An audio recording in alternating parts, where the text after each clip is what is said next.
Give me you're tired, you're poor, your huddled masses yearning to breathe free, the wretched refuse of your teeming shore. Send these to homeless tempest tossed to me. I lift my lamp beside the golden door. The new Colossus from Emma Lath. It's a sonnet, I guess, maybe a sonata. Emma Lazarus. Sounds like something Jesus might say, but the opposite of what a modern evangelical Trump publican Christian conservative would, right? This is a tell as to who in Europe was winding up in America. Bums, basically. This is where Europe sent their undesirables, the homeless and the useless eaters, the degenerate, the offspring of the ignoble classes, who had nothing and nothing to lose, came here. America, nation of immigrants. Who are we? In 1492, when Europe sent the Pinta, the Nina, and the Santa Maria to the Americas, they didn't send their finest. They sent murderers and rapists, and some of them, I presume, were good people. Actually, I wouldn't go so far as to say that any of them were good people. We have documents. We know who they were. They were the wretched refuse of Europe's teeming shores. We know who Christopher Columbus is. We know who Hernan Cortez is. We fought long and hard to get the history books corrected. So we now celebrate Indigenous Day on October 12th. You know, the time between Columbus Day and the third Thursday of November are always days of mixed emotions for people of indigenous ancestry. Most people of Latin American ancestry are some combination of a rapist European male and an indigenous woman. You know, I mean, why do you think Mexicans all have Spanish last names? Remember, Mexico was colonized by Spaniards. The men were all killed, and the women and children were sold into different forms of slavery, including sex slavery. So, the more things change, the more things tend to stay the same. Now, I watched a YouTube video by Bo, Justin King, and he asked his viewers to post something with part of an excerpt of the new Colossus with the hashtag "This is virtue."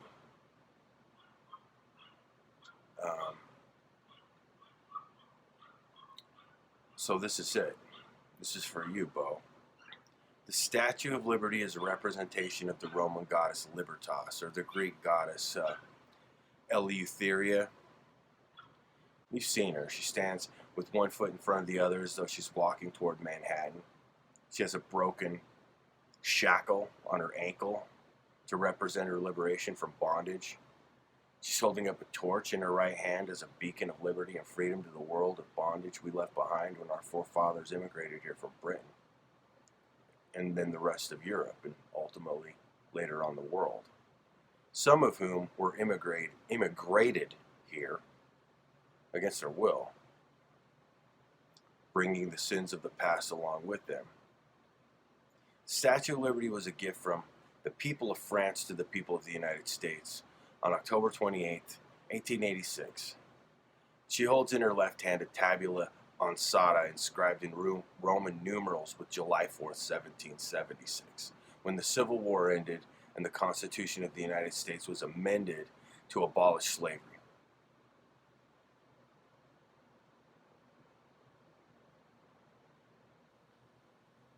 And it was presented to the United States in celebration of the nation's success in building a viable democracy. France also was an ally in the American revolutionaries during the war to achieve independence from the hegemony of British colonialism.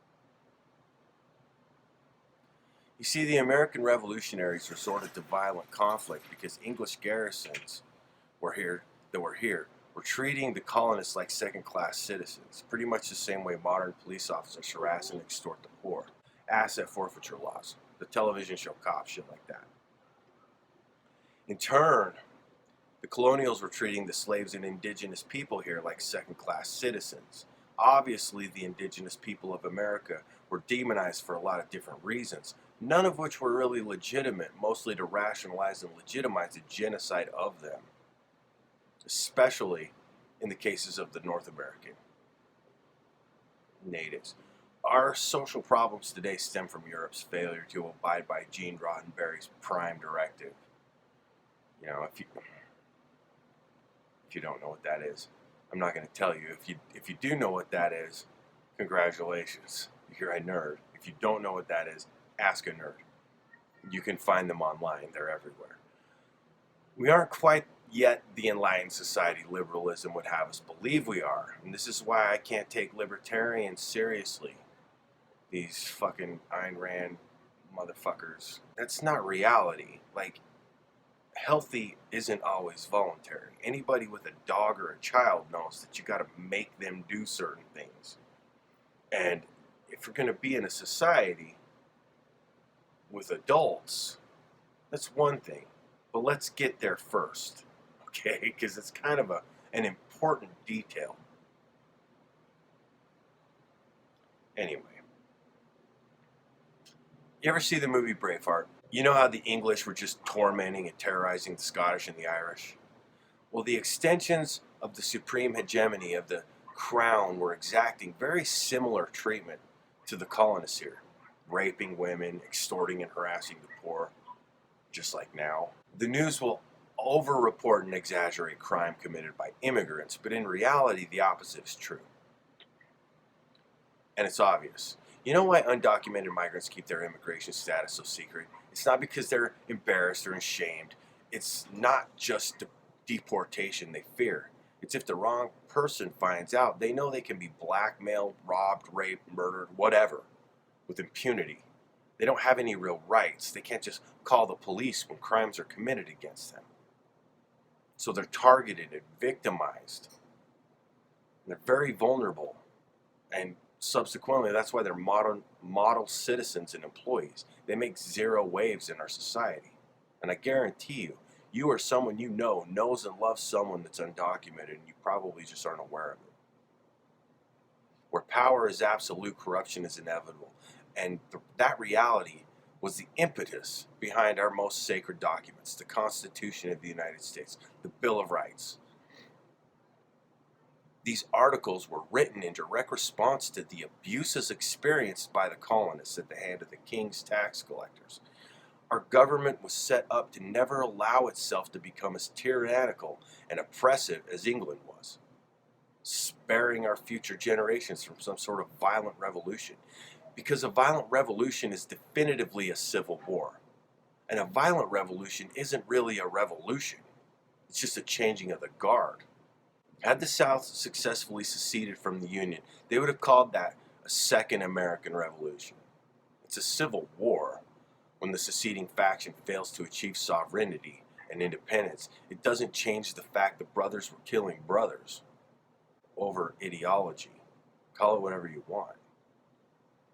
So this is how we use semantics and verbiage to manipulate how we react to events like this for positive or for negative. This is how we use language to define what things are, how we relate with them, how we define them, whether or not we accept them. These ideals I will expand on later when we discuss what NLP is. NLP being neuro-linguistic programming, which is fundamental in how all of this goes down. So who are we? Who's America? A house divided cannot stand. The Bible tells us as much. Abraham Lincoln's speech upon accepting the Republican nomination for Senator of Illinois, he understood that the division over slavery would be the undoing of this nation. A house divided against itself cannot stand. You know, we're a Christian nation, right? That's what the neo-Republicans are telling me when I equate the new Christian evangelical to the Taliban and the Sharia law that they're outraged and triggered over. They scoff at the notion that Islam is a religion of peace. You know, after 9/11, Islam literally translates to surrender. I say this not to legitimize Islam, but to demonstrate how language can be used to mislead, or to obfuscate, to distort reality with Orwellian doublespeak or wrong speak. So Matthew 10:34, Luke 12:51. Do you think I came here to bring peace on the earth? I came not to bring peace but a sword. For I have come to turn a man against his father, a daughter against his mother, a daughter-in-law against her mother-in-law. A man's own enemy will be the members of his own household.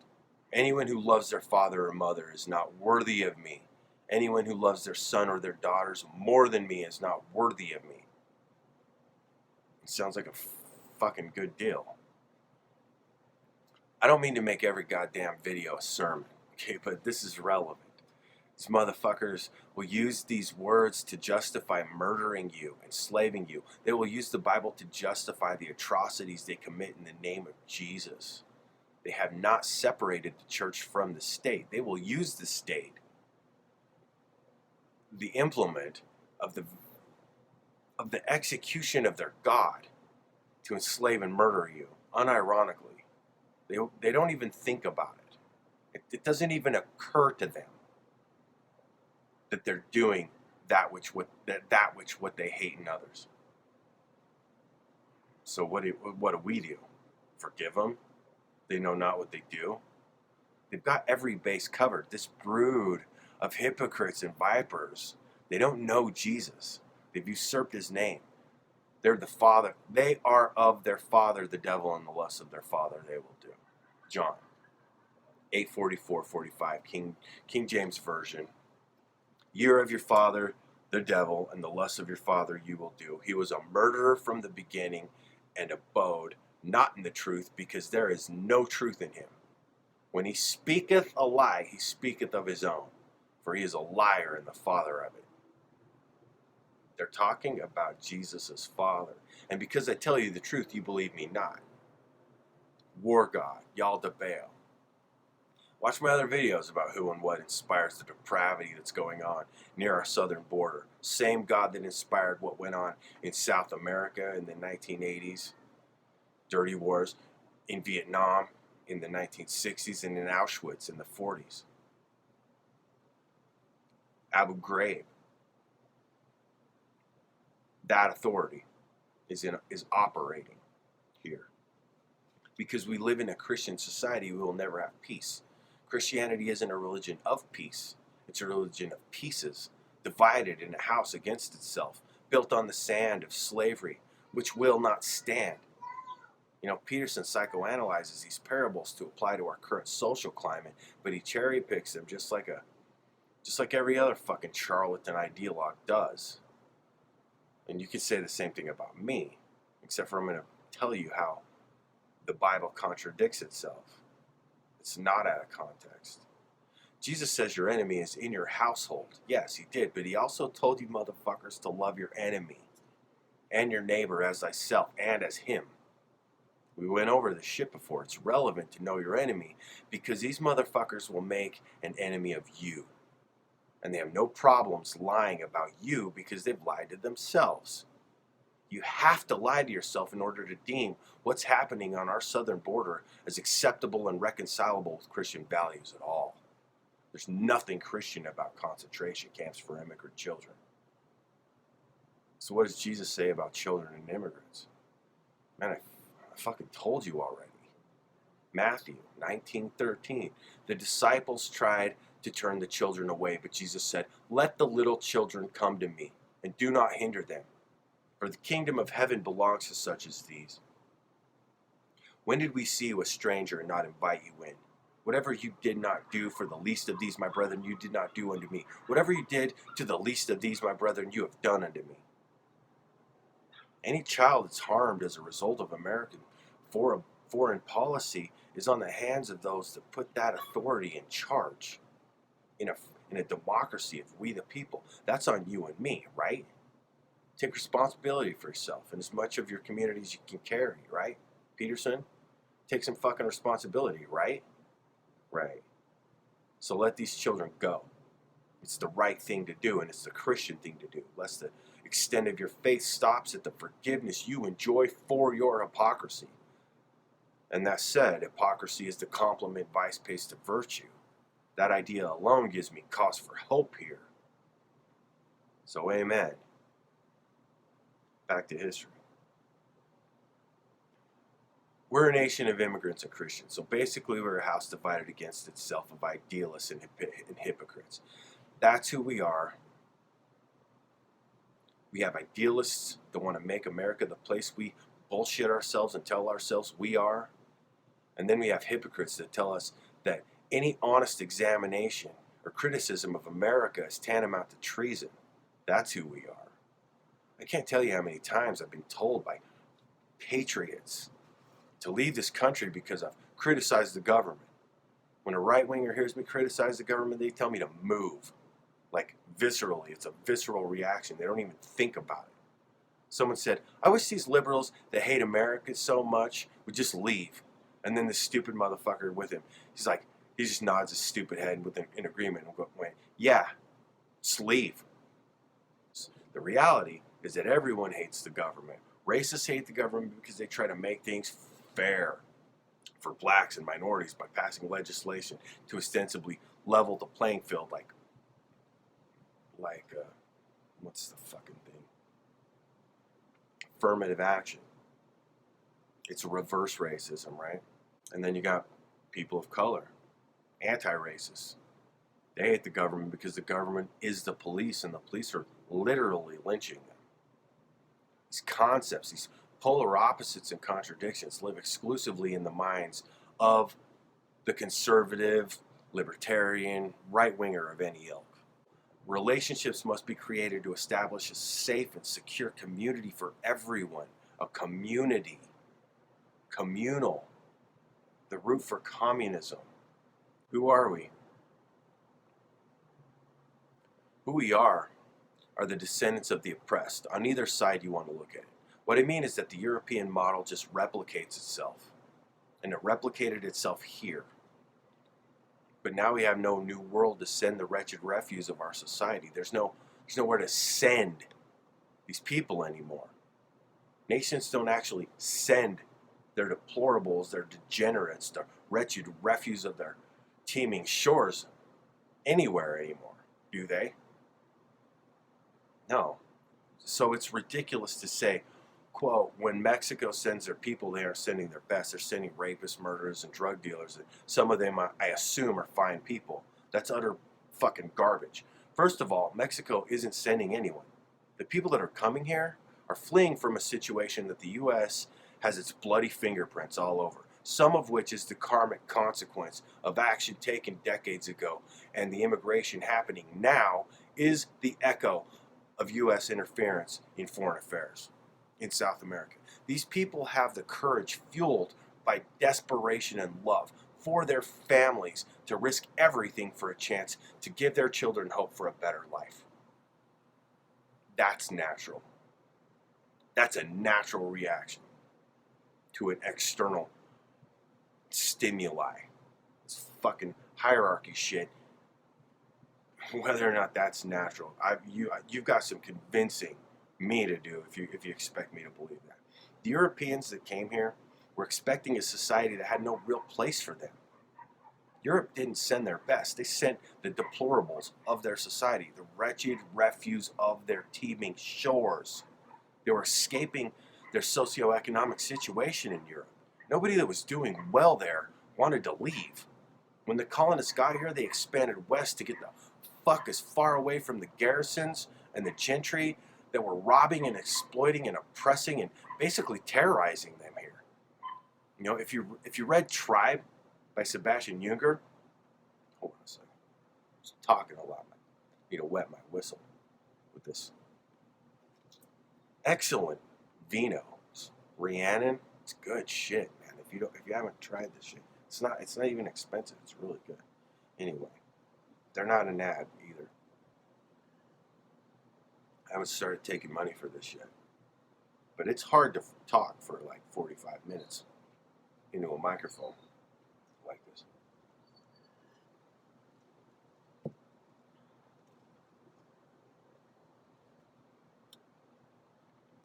Anyway, so Junger.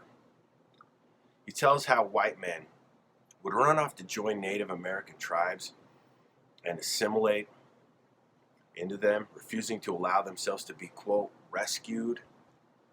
It was quite common for white Europeans to defect into native tribes, and they generally be accepted into them. You know, that fucking, what's eat you? Did you ever see Dances with Wolves, motherfucker? The word wasichu is a word that the Lakota Indians used for the white man, wasichu.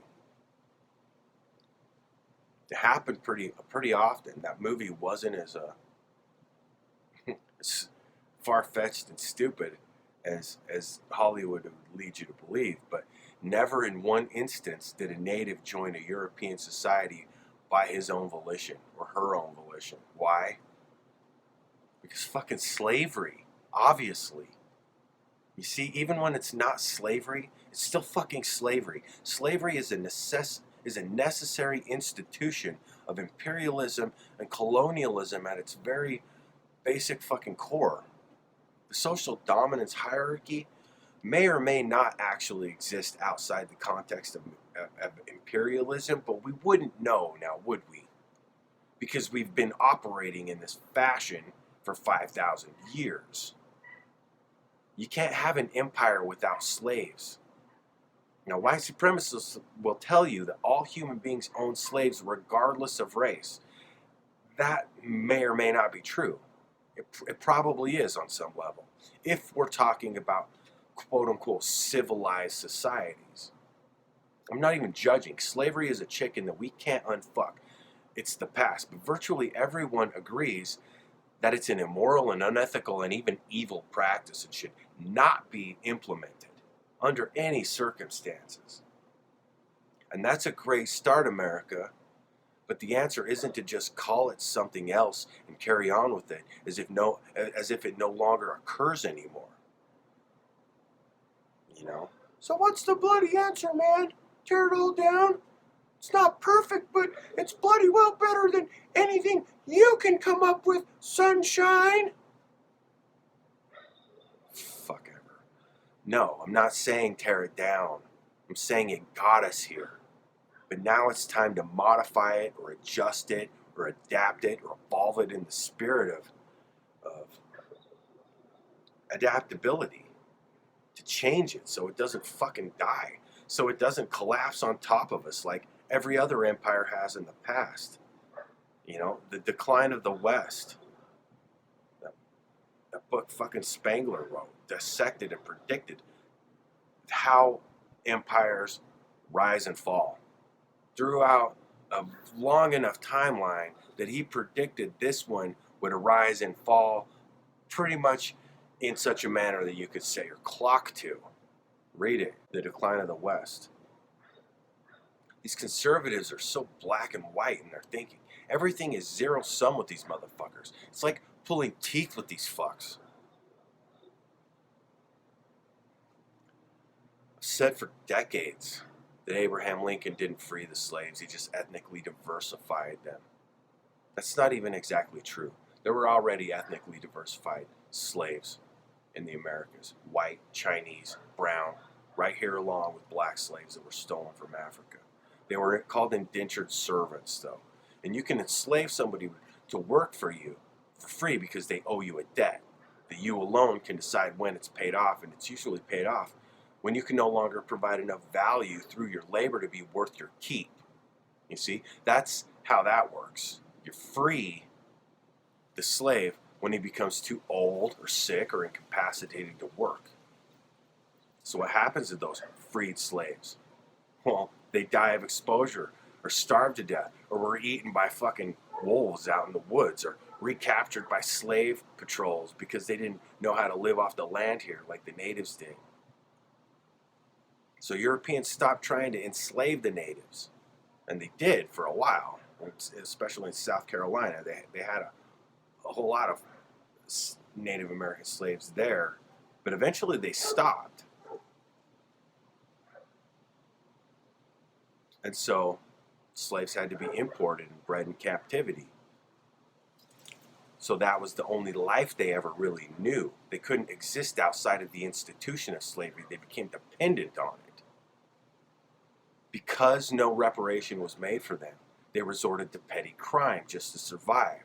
And the institutions that didn't want to give up slavery in the first place passed laws that anyone caught committing a crime could be forced to work in labor camps, prison camps, mines, plantations. You get the idea. So guess what happens? The slave patrol, the Irish slave patrol, becomes the beat cop. And it's the family business. The institution paid the whites of the marginalized group to criminalize the blacks and pitted them against each other on the base of race.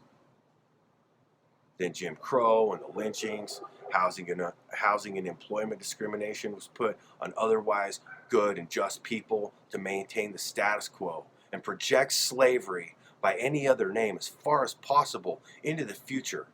And that future still exists today in our criminal justice system. Prison for profit, industrial prison complex, and the preschool to prison pipeline. This shit is real, and it's evil, and it's so fucking subtle and subversive that unless you really look at it under a microscope, examine it, and magnify it, or experience it firsthand, you can't believe it's happening. It's too ugly. That's not who we are. Really? No. That's exactly who we are. And that's who we've always been.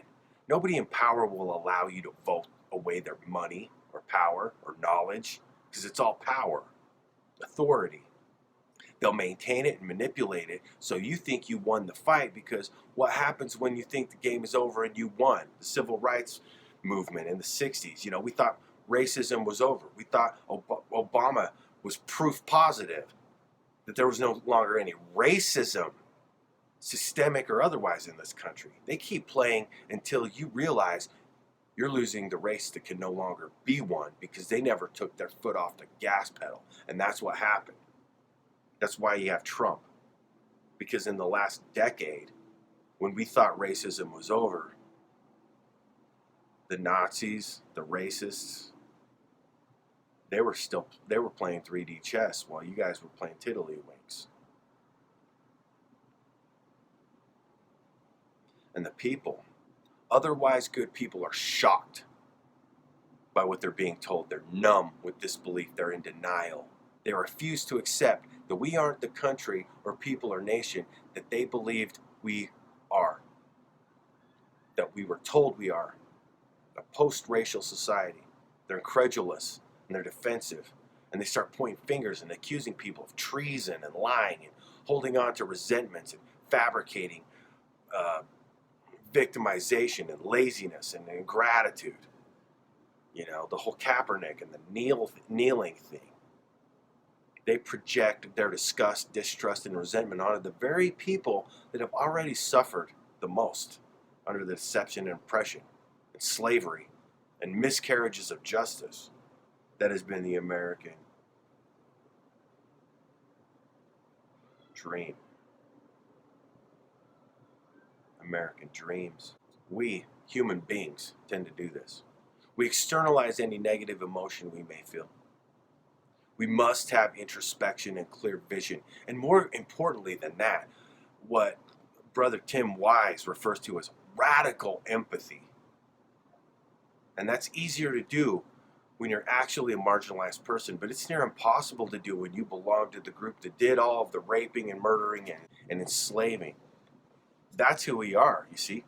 I thought it was just easier for me to see it because I knew my history, more or less. My European male ancestors came to the Americas and they raped my American maternal ancestors, and they murdered or enslaved my paternal ancestors, my forefathers. Now, being the descendant of both, I never got all high and mighty about the virtue of my genocided grandfathers. My ancestors raped and murdered my other ancestors. Now, if I were just a white guy, I might not have the capacity to see it for what it actually was from both sides, especially if my ancestors were laid into the gang rape. You see, the wealthiest Americans are the ones who got here the earliest, and they were cut from the most degenerate of stock. Most white people don't actually have any ancestors that owned slaves or murdered Indians. Most white people aren't ascended from the original settlers, but all the richest ones are. Most white people aren't wealthy to the extent that the descendants of the original colonials are. Family lineage that gets to go to Harvard because their father went to Harvard or Yale or whatever you want to call the new American elite, those ones. And they saw another revolution coming because broke whites, specifically, most likely, your ancestors, were being marginalized and displaced here, just like it was in Europe when the first immigrants came. That was the whole point of the revolution in the Constitution. Remember, to never be as corrupt as the monarchy that they left was. Nepotism is a human nature, though. And classism breeds inbred. Then authority becomes degenerate and corrupt, and your social dominance hierarchy isn't built around competence, but around pedigree. That's what they were trying to avoid. The royal bloodlines, all that bullshit, the king, we wanted to get away from that shit. The lack of meritocracy becomes transparent to anyone below the glass ceiling. But we, as a nation, are young, and the young among us have access to all the information that the ruling class have ever used to exert dominion, domination, oppression over the proletariat, exploitation. The government, which literally is rooted in mind control. Even just the etymology of it. To govern is to control, and ment, the root of mental. Can't keep up with technology or information, the internet. We are discovering that we aren't who we were lied into believing who we are. And we aren't happy about it. None of us. Not one. And not one bit. In either partisan ideology among us. We're calling each other liars. We're calling each other the enemy in our own households. Who could have ever predicted that our house would stand and fall divided when he showed up with a sword? You see, it's a self-fulfilling prophecy. I have my theories as to how that prophecy was established. They knew our future because they remembered their past. Who controls the present controls the past and therefore the future. So who are we? We're a nation of people who don't know ourselves, and we don't know our history. We're a nation that will repeat our history because we are too ashamed or too proud to look at it truthfully, objectively, and critically.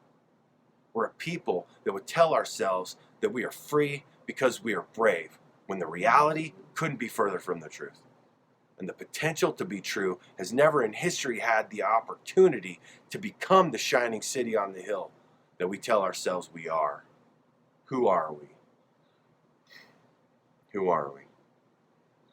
We're the organic manifestation of the evolution of stardust, each and every one of us, and lobster grandmothers. That's who we are. And you might hear somebody say something like this. I hear it all the time. What's racist about our immigration policy? The past is done. We aren't that America anymore. And it's getting real tiresome being told that everything is racist when actually our country has done more than any other to rectify the injustices of slavery and systemic racism. When everything's racist, then nothing's racist.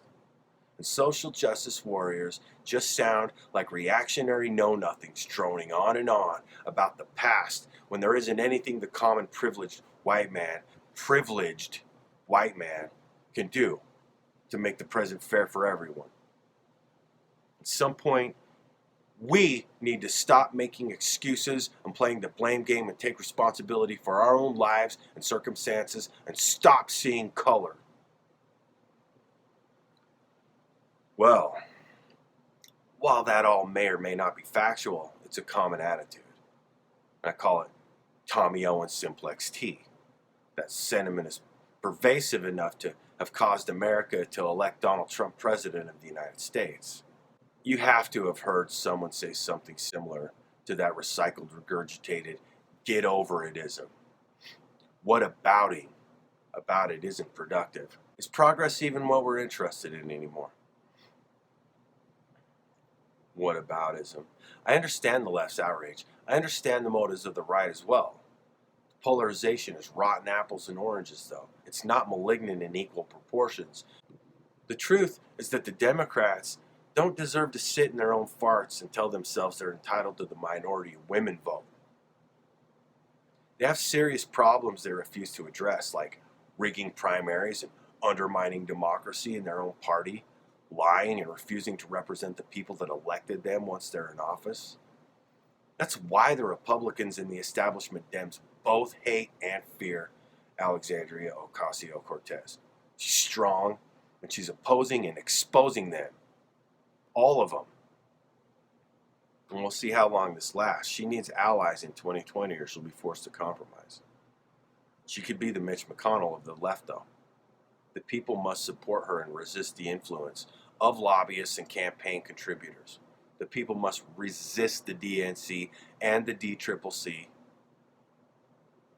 The process needs a complete overhaul, and getting people to unite against the power dynamic and corrupt system isn't going to be easy when the war is intellectual and the American people have been intentionally dumbed down, unarmed in the battle of the wits. The financially insecure conservative people in our country are told to resent the elite left, and they do. And the more resentment, the more condescension, and the more condescension, the more and deeper the resentment. It's gotten to the point where there isn't just no bipartisan issues, but actual contempt for one another. One side is more rotten than the other right now.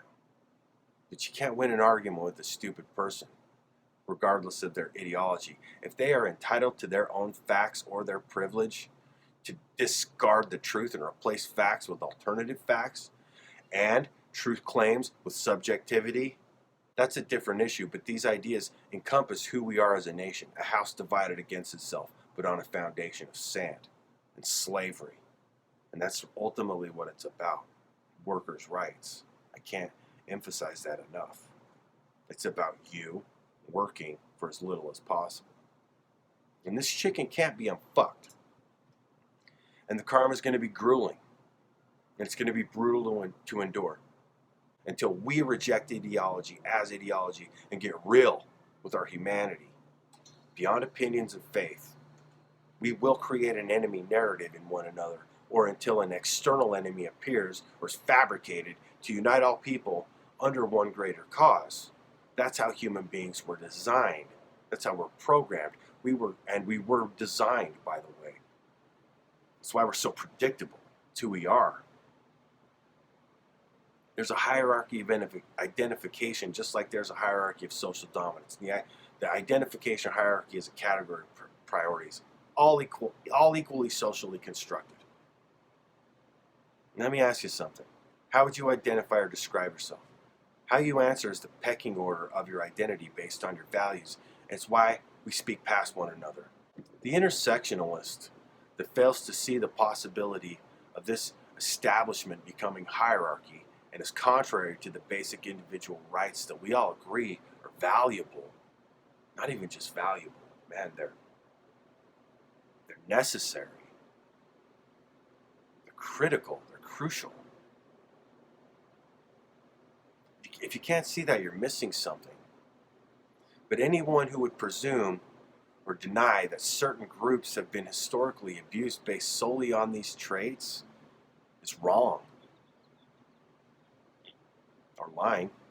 And anyone who would use these facts as a cause for justification of the persecution of another group regardless of past status, of privileged gender, sexuality, or ethnicity isn't doing themselves or their cause for equality any good. That's the point that dumb fuck Brent Weinstein was trying to make when he just made himself look like a stupid fucking racist a couple weeks ago in his video about kissing the asses of white men so that they don't genocide us. Right? Credentials, credibility. I did nothing on my own to earn my complexion. I've been brown-skinned my whole life. I've been ethnically ambiguous my whole life. I've been called a bigot and a misogynist by these open-minded egalitarian champions of a better society. I know what the marginalized experience firsthand. And I also know what it's like to be called a bigot by someone whose choices I disagree with, whose lifestyle is strange to me, and whose personal choice I find meh, but would also defend with my last breath. I don't care about preferences unless they dehumanize someone else. Like this human shit-stained Ben Shapiro who thinks his religion gives him a license to deny the basic human rights based on preferences that other people make through legislation. These fucking hypocrites are unbelievable. I don't understand why somebody would want to put pineapple on a pizza. Fucking taint a perfectly good pineapple, but I don't think they're subhuman. All of the above preferences need to be addressed with the same indifference and unimportance as a fucking pizza topping. That's humanism to me. These fucks have to be reminded that using the power of the state to end segregation and slavery was a good thing. That wasn't obvious to them. These are intellectuals. It's like, really? Making people bake a cake for a gay wedding. Making them do it? Yeah. I don't think that's a very good idea. But here's the argument. So should they be able to deny making a cake for a black couple if they don't like black people? Allowed to? Probably. That doesn't mean it's right. Okay, so then we had the civil rights movement, where they said black people, you had to serve them in your restaurants and stuff like that, and it did work, and it did make our society better, but would you argue that that still wasn't right? No, that was right. Why is that different to now if you didn't want to make a cake for black people? Maybe it's not. Maybe it's not different. Yeah. Maybe I was wrong about that. Really? Comedian has to fucking just snap his fingers and point to the fucking first most obvious thing. How is this relevant to immigration? It's relevant in that some people have irreconcilable cultural differences.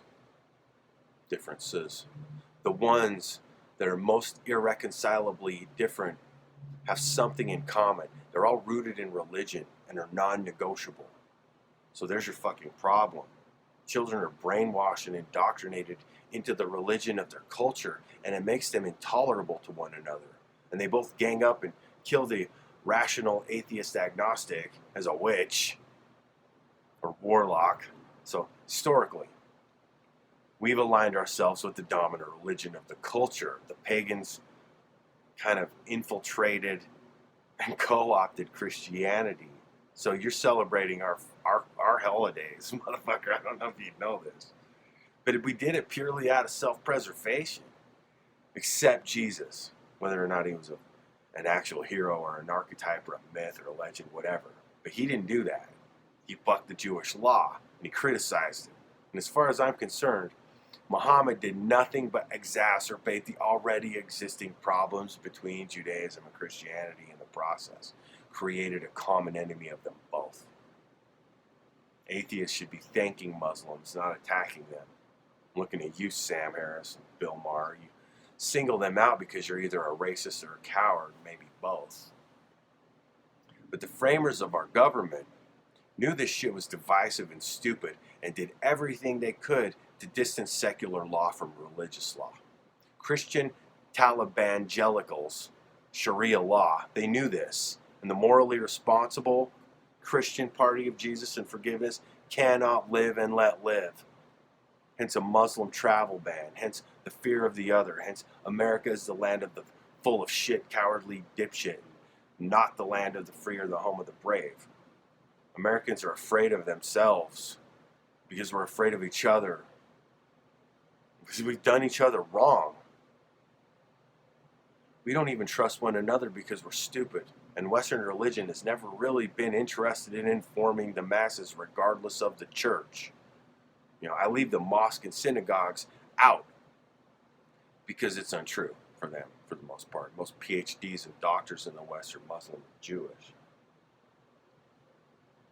But this religious shit is so fucking 2006, though. The fastest growing religious group in the West is atheism. Anyone that's grown up with the internet knows religion is stupid bullshit. All of them. The more authoritarian, the more full of shit and hypocritical, and the more obsolete. More Mormon and Catholic authorities are coming together to figure out how to address this issue. How to get millennials in the pews. Well, that's what they say. Maybe they're just giving each other pointers on how to relocate and protect pedophiles from secular justice. Who knows, man? Who knows? In short, who we are in the West is a composite amalgamation of millions of individuals of every cultural and ethnic variety that is evolving and ultimately sharing a common but sometimes contentious relationship to Abraham and Alexander. So we know about post-15th century immigration. Nobody here before that was an immigrant. Scholars estimate with not a lot of consensus, that there were 145 million natives living here before Europeans showed up. A century later, their population was reduced by 95%.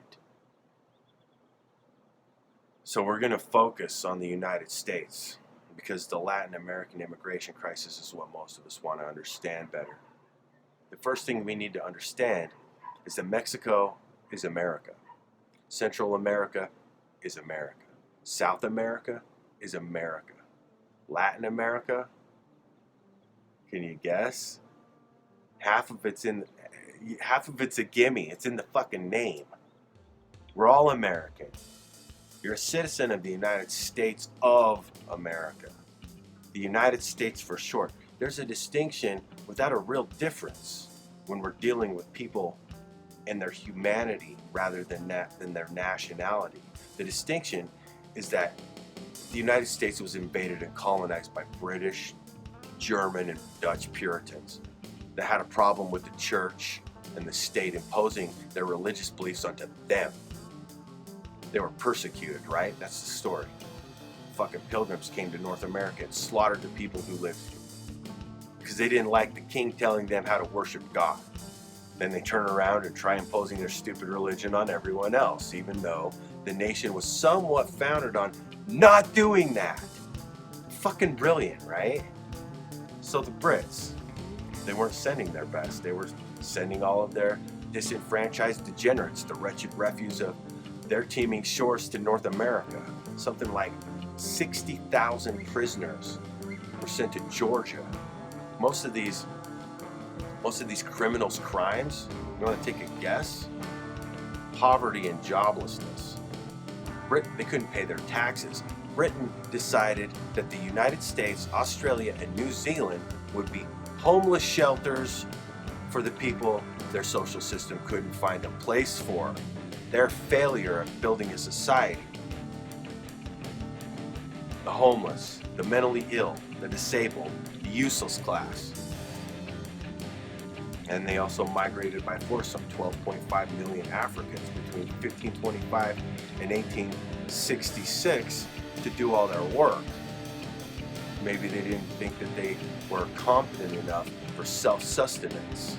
The first anti-immigration sentiment was directed toward the Irish in the 1820s. Most of you probably know about the potato famine, how they were starving. The Irish were the first Mexicans. They come here of their own free will to be used as human farm and mining equipment. The poor would come with a debt that must be paid off in order for them to be released from their indentured servitude, and many died before their debts were paid. So they were essentially slaves. There's a huge difference between a white slave and a black slave, however. Don't think I'm comparing the two. Like I said, the Irish were the first Mexicans. After the Irish, the Chinese were the next Mexicans. The Irish dug the mines and the Chinese built the railroads to transport the ore. I say they were the first Mexicans because I realized something about indentured servants. They were disposable. And it was actually in the master's best interest to dispense with them as soon as the cost of their boat ride was paid for. Everything they earned beyond that was your profit for the time they still owned you. See, you owned them as long as they owed you. So what do? You outsource their labor to dangerous jobs, and if they die, so what? That just means you're off the hook. You take the money they've earned for you and bring another patty across the pond. When you own a slave, you have to invest in them. You have to make sure they can work for as long and as hard as they can for you to get your money's worth. Masters were in a sense married to their slaves, while indentured servants were more like prostitutes. They were disposable. The realization is why slavery would have eventually become obsolete and therefore done away with by itself. That's the myth, that's the theory. But these fucks that say abolishing it wasn't worth going to war over aren't being truthful. It's still fucking slavery. It was slavery then, it's still fucking slavery, and it's still worth going to war over. So basically renting human farm equipment and running it into the ground, into the grave, was more lucrative than owning stolen human farm equipment from Africa was. The problem is the race thing. The problem with enslaving people that look like you is they could escape and assimilate back into society. There was no way for blacks to escape and change their identity as slaves. In modernity, it wouldn't even have to be skin color. It could be anything. Today, especially in the age of information, in the cyber tech age, it could be anything at all. But in 1945, it could be eye color. Anything that might betray your non-Aryan genome, and the broader, the better. The more exclusive to the ruling Aryan class, the larger your slave labor pool. It could be circumcision. You ever think of that? Anyway, back to the past.